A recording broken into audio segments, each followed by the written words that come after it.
All right, the deciders, also known as the double observers. When we're doing our objective checklists, we're never looking at people out of 16 types. We're never looking at them out of 512 types. Your brain can't process that much information. We're always keeping it simple in binary coins of 2. So our opening question whenever we're typing somebody is our first thing is, are they an observer or a decider? An observer being an IJ or an EP, and a decider being an IP or an EJ. Now, the deciders are where they have the T or the F on the poles. And so a decider's life, their imbalance is about self and tribe. Period. All the time. Everybody can never escape it. It's always there. Now, when people are talking to you, they're going to be giving you kind of their baseline. We call it the coffee shop talk. Just very calm, very normal. The deciders, they'll be tossing you their double observations because that's what they're balanced at. So an IP or an EJ is going to be giving you a lot of observations. And if you're not paying attention, you're going to think they're an observer because they're giving you lots of observations. Because if you're just a stereotype tracker, you're going to see, oh, they're talking about things and control and chaos. They must be an observer. No, dumbass. That's their middle observers that they're just saying very calmly because they're getting ready for the setup of what they're really freaking out about. And what they're really freaking out about, which they'll eventually tell you, if you listen to them long enough, is they'll tell you that they're having a hard time with themselves and the tribe. Because the IP has got their identity first. So their TI or their FI, it's the most dominant muscle on the stack. So the majority of their time in their life, they're working on their ideas, their reasons, their value systems, what they like, who they are, and there's this overgrowth of their identity. Therefore, at night, before they go to bed, they go, oh shit, did I forget to go to somebody's baseball game today? You know, why doesn't the tribe like what I like? I'm so good at what I'm doing. Why doesn't that stupid tribe know how good I am? They're wrestling with this imbalance that they've created because of all the time they put in on their identity.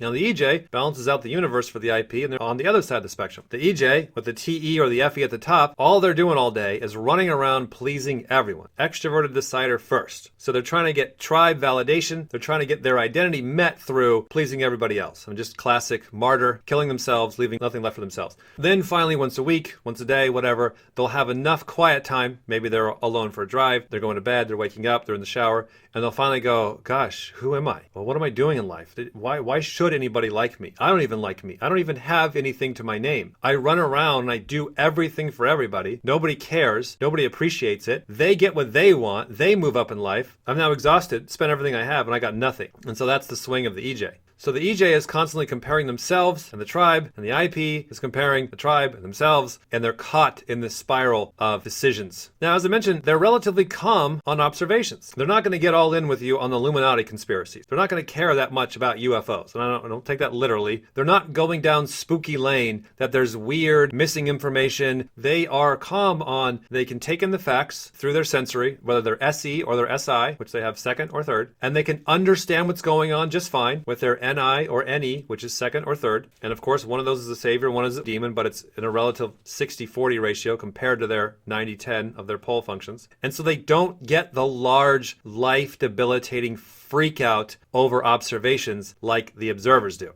And so you can kind of use one to pivot off of the other. So if you're an EJ and you're like, I'm a crazy nut job when it comes to self and tribe, it's like you actually have the answers on how to solve that right in the middle with your observers. Because the observers, the EPs and the IJs, they're freaking out going, how are you balancing all this control and chaos? How are you able to not freak out and get so much anxiety about the little stupid things in life and the missing information? And then the deciders are looking at the observers going, how are you not freaking out about identity and tribe? And so no matter what type you are, you have two functions in the middle that are relatively balanced. No matter what type you are, you have two functions on your poles that are psycho nutjob crazy. And your friend next to you is probably the reverse, 50-50 chance they're reverse. And so you can kind of look at each other, especially if your friend's an observer and you're a decider or the other way around, and you can copy from them. And that's exactly what I did over my life as an observer. I'm freaking out about control and chaos. I'm relatively calm on my identity in the tribe, especially as I gotten older, right? But then I would look at the EJs and the IPs, not in their decider shit where they're all crazy, but in their observations where they're relatively calm. Why are they not freaking out? How are they able to manage this? How are they able to balance this? How are they able to go to the airport and not freak out, right? So when you're starting with your checklist, you'll find asking the simple binary question, is this person an observer or a decider? And that's all. You're not asking, do they have N? Are they intuitive? Are they a J? Oh my God, get all that shit out of your head. Half of it's not even real. And then the other half is not even relevant to the opening statement. So you take all these personality types, 512, and you divide them into just two categories. Are they an observer or a decider? Once you figure out